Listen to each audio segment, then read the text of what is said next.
Then let's continue. I'm assuming that anyone bought ties today. Anyone bought a tie? You bought a tie? No, I don't know how to do it. We have to discuss how to do it. Okay, Rabbi Sai. Let's try to finish off a little bit of the halachas. I say finish off like we could go on for weeks and weeks in Hilchos Kosher, but just a bissel. We scratched the surface of Kosher with these shurim, just so you should know. Don't think this is all of Hilchos Kosher and three little shurim. There's a lot more to go. But Lamaisa like this. Let's a couple of things I want to mention that we haven't mentioned yet. And that is just, first of all, there's an interesting Berkei Yosef. The Kaf HaChaim brings it as well. Moish, you know the Kaf HaChaim? The Kaf HaChaim brings the Berkei Yosef, very interesting minig. It's an alta minig in Yerushalayim, he says. It's an alta minig in Yerushalayim. What was the minig? The minig was that they used to tie a double knot, but loosely. Now that's very interesting, because we learned the Ramah yesterday, that the Ramah says that a double knot, a kesher al gabe kesher, is a shaila of a kesher umam. Which means that it's also to do on Shabbos. What do you mean if it's loose? What's pshat in that? And also, how do you define that? So the Kaf HaChaim brings from the Berkei Yosef that it seems to be an old minik that if you have something, for example, you have those old Shabbos coats with the belt, and it's tied over there. You give it one knot, it's just immediately going to come loose. Nothing's going to happen. So you need to, of course, you could do a bow, but if you don't want to do a bow, you tie it again with another knot loosely. So I asked for Falk Zatzal, what does that mean loosely? What's the pshat, Tuli? So he told me the pshat is that if it's loose enough, that if it will keep on coming loose every so often, that's considered to be that it's not tight, and therefore that's mutter to do, even though it's be'etzim a double knot. You've got to be careful with this, because if you tighten it too much, that's an issa daraisa, according to many Rishonim, which means that it has to be done very loosely. This is very negay, by the way. Handkerchiefs, scarves, for example, an apron. If you want to wear an apron, you want to double knot it, so of course you can't double tie it. We're not talking about a bow of whatever would be mutter, a kasher and then a bow. We're talking about two knots. So that would be mutter if it's very, very loose in a way that if Mamish just did the second knot in a loose way that it will almost become undone in a few minutes and it didn't do anything. Tuli, are you with me? Okay, good. Let's move on. Nocha Shaila is an interesting shaila. This is more negay to those people that are working in Hatzalah or doctors or in hospitals. And that is what if you have, for example, you have stitches? Okay, now I don't want to get now to the sugya of toifa, because that's a different shaila. Is there toifa ba'odom? Right, let's leave that for a moment. Is there stitching? Is there, toifa, like stitching, when it comes to human beings? But now we're talking about when you make a knot that melts by itself. They have stitches that will melt by themselves. Right, after a certain amount of time when it no longer is necessary, they will melt. So the shaila is, are you allowed to tie a double knot in something that's just going to melt, disintegrate, it's going to go away? What's the din in such a case? The Reb Nissen Karedet Zatzal writes in the Sefer Chodshani, he brings down that avadu it's in issa d'oraisa. It doesn't last forever. And we said that one of the tanoim of a knot that's d'oraisa has to last. The answer is it lasts over here the amount of time that is necessary to do whatever it needs to do. And that's the reason why tying it is going to be nissa, at least a shaila of d'oraisa. That's what he holds. Rafalk and Reb Israel both told me that it's a shaila of uman shel kayama. I'm sorry, Eino Shel Kayama. It's not something that's going to last, and therefore it's a Durabbonon. Nafkamina, if someone is doing it, for example, if you have a Yid that's doing the stitches and he ties a knot at the end, that will be a Shaila of a Durabbonon, which, as we know, we've learned this here before, Shin Chav Ches, Sit Yizayin, Shita the Ramah, Shitas Ramban, which means what? Halacha Lamaisa, there is a heter for a Yid to do a Durabbonon, at least with a Shinoi, if it can't be done with the Yid for sure. So that's where the Nafkamina would be, Tuli, in a case of the stitches over there. Yeah? Are you with me? Yes? You're writing it down? Huh?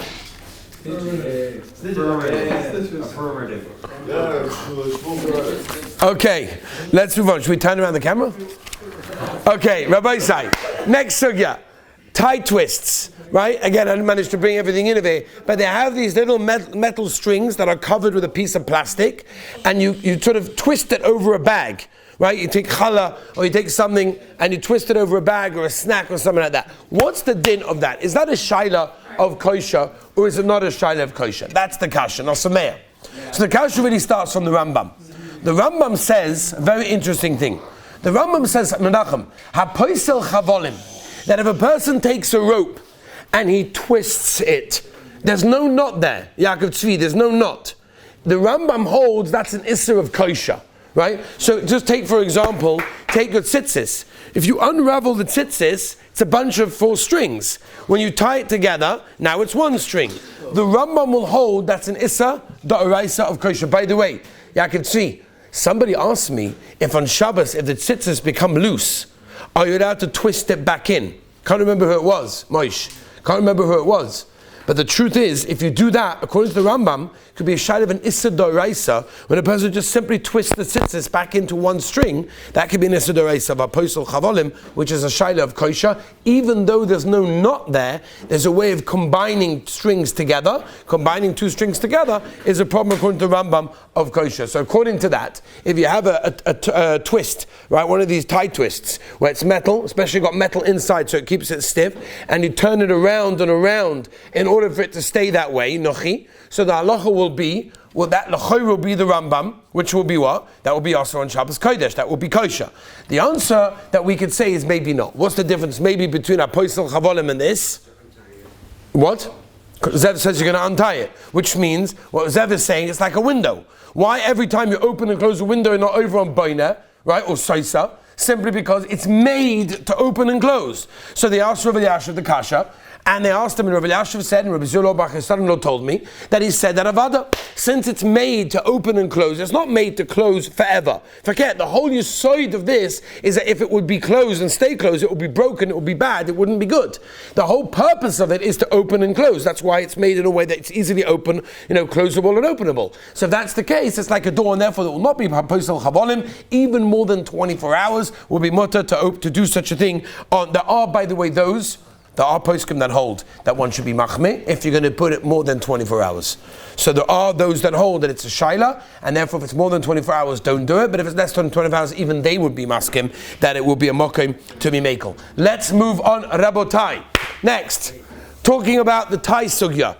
Okay, nobody bought a tie, so I'm not going to be able to do any demonstrations, but I will just tell you, there are 2 different types of ties. Okay, 2 types of neckties. There's a tie, I don't know what this is, but there are 2 types. There's a normal, regular, lazy tie that you just make. I guess that's this, probably. And then there's the Windsor knot, right? The big, fat Windsor knot, right? Or if you're Israeli, like this, right? Something like that. That's how it goes, right? Anyway, those are the 2 types of knots that you have, okay? What's the difference, the Maisa, between them? Again, I haven't got a demonstration, I can't do it. You're going to have to trust me. This one's been tried and tested before at home. Yudla, you with me? 2 types of knots. What's the din of doing them? I remember one time I was walking to shul, and I guess it was getting late, I don't know what time it was. So I was running to shul and I was making the tie on the way to shul, and I hear behind me, Shabbos! I'm like, where's the car? What's going on? What's happening over here? Maybe it's after Shkir, there's a car. It was a guy who saw me making my tie, and he says to me, Shabbat! So I screamed back. I said, Shin Yud Zayin! He's like, what? So if you don't know the halacha, don't scream to me Shabbat. If you don't know the halachas, you know what I'm saying? I'll put him 2 ties. There's a simple lazy tie.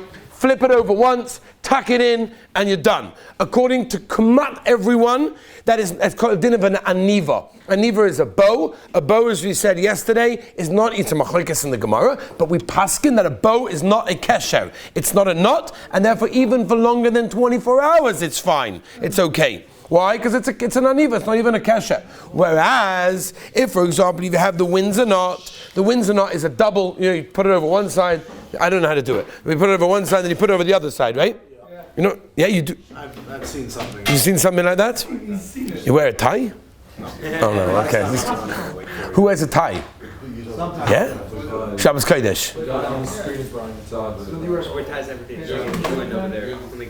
In England, Avada. We grew up wearing ties every day. Sure, Avada. Right, Nachi? No, you didn't, right? You wore a tie every day for school? That's beautiful. That's so nice. Cover that Torah, you're coming in. Covered maths. Anyway, Asher, you wore a tie? No. Different school. Oh, we're not going to go into that PTS. Okay. Kalkaponim, when you have the Windsor knot, okay? You have a Windsor knot, it goes over double. It's much starker, right? That one, even if you pull one end, this one, by the way, I'm not going to do it now because I can't be bothered to do it. That's what's called a lazy knot. But if you take this one and you pull it out, what happens? You pull out one end, the whole thing falls apart in a second. No, there's no kiyum to it. When you take a Windsor knot and you take out one end, it's still going to have the tsura, and actually the tightness of the knot is going to remain. You're going to have to work really hard to undo it. If that's the case, it's almost like an aniva al gabe kesher, which is a bow on top of a knot, which is what we talked about by the shoelaces yesterday, where by the shoelaces we said that if a person does one knot, then does the bow, so that's mutter as long as it's undone within 24 hours, right? Rabbi Rothstein wanted me to mention about those people that will tie it and then leave it for longer than 24 hours. If you kick off your shoes, right?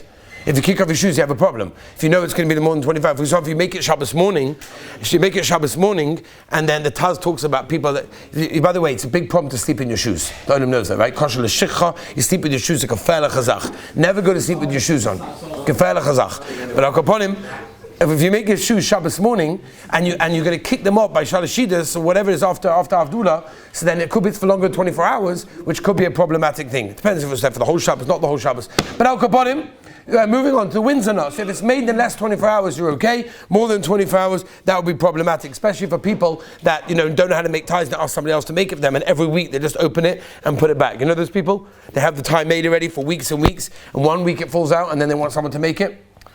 Too many people are nodding. Okay, so that's that. Let's move on, Rabbi said, to one last sugya. By the way, just a very important thing to note. Whatever is also to make a knot, is also to untie. That means, whatever is the Isser of Kosher, the opposite of that is the Isser of Matir. And by the way, I received an email this week from a Choshviyid who said to me, you said the story, Yair, of the Galila.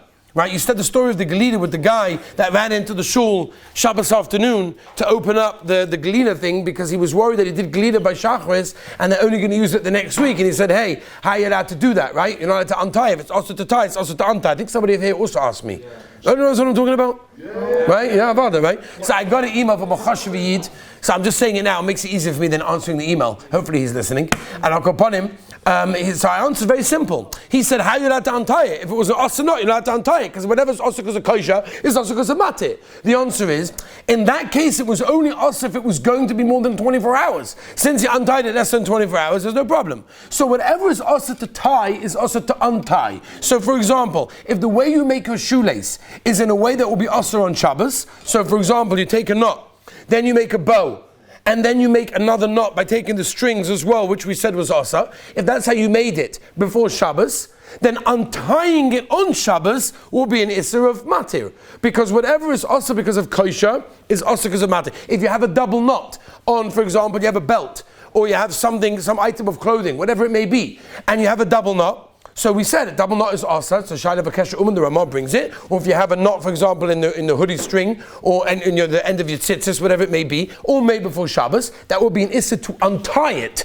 That means you cannot untie the double knot or loosen the double knot, because that would be matir, that's problematic. By the way, I'm not sure if we mentioned this, but making a balloon, right, the Magen Avraham brings down, that blowing up a balloon on Shabbos is Gzeira Mishum Kosher. Which means that when you blow up a balloon, generally what do you do after it's completely blown up is you tie a knot in it. Now that knot, by the way, as far as I know, and you guys will correct me if I'm wrong, maybe I'm old-fashioned, but I don't think anybody unties the knot in the balloon if you want to let the balloon go. You take a pin, am I wrong? Is that true? It changed? It didn't change, right? It didn't change. Even in England? Even in England, it didn't change. So nobody unties the knot on the balloon. If that's the case, to blow a balloon could be a big shayla. By the way, there's makaba pata shaylas as well with blowing up balloons and inflatables and all sorts of things that we're not going to go into. One last shayla for today. Is there kosher when it comes to food? For example, let's say the kids ask you Shabbos afternoon, you got to keep them busy. So what do? You take a pack of sour sticks, Geschmacke American sour sticks, and you want to tie them together and make a nice necklace or a bracelet. Am I allowed to tie a sour stick together? Lamaisa, it's food, right? So people have this idea. If it's food, must be it's okay. You can do whatever you want for food. Nishta, there's no such thing. There is no such thing. Okay? So where do we come by food? What's that? It's not going to stay. It's not going to stay. What does that mean, it's not going to stay? You mean it's going to come undone by itself, you're saying? Really? A sour stick's going to come undone by itself? They move, they're alive? What does that mean? We could try it with pleasure. I should have bought a packet. What a shame. Huh? It stays, no? It stays, no? Not a chance it's gonna stay. Why not? Livy says that they're alive and they move, and therefore it's going to open up by itself. I know what that means. It will rip? What do you mean it will rip? It would not stay. Okay, licorice. Rabbi Austin, you mask him? Licorice, no? Licorice will stay. Okay, we've changed it to licorice. I think it's the same thing. But let's say, just to make it easier, Rafal, what's the din by licorice? It's not come out when they eat it. What's that? When you eat it, it's going to come out. And therefore, you're over a matir. No. You're not over a matir. Why not? Are you over a matir when you eat the knot? I think Diane Fisher asked the kasha if you throw a sefer into the fire. Chas v'shalom on Shabbos. Come on, the sun. Are you over a moichik? It's a cigarette shaila, but it's a Yontif, no? Anyway, so there are two rayas, Rabbi Isai. There are two rayas that we have a shaila by kosher, by food. Okay? There's a Gemara in Shabbos, Kuf Yud Beis. The Gemara in Shabbos brings that one of the Amoraim were walking on the street and his shoelace broke. Chmon litzlan, laleinu lalechem, such a thing. Chmon litzlan. His shoelace broke in the street. The Gemara brings it down. And the Gemara says that he took some kind of animal food, some kind of gemi, some kind of animal food, whatever it was, and he tied his shoelace with it. Right?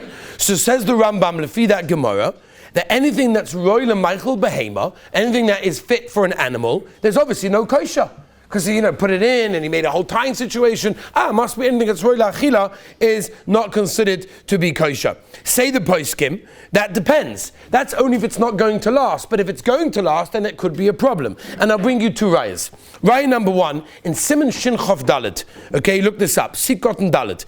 The Siv Dalet. Shulchan Aruch talks about untying a bundle of straw to feed animals. Now, most people don't learn Shin Chof Dalet, and if they do, they're like, okay, it's not Negea, we don't have animals, so it's not Negea. Right? Little do they realize it's talking about Shabbos afternoon with your kids tying licorice to make a necklace.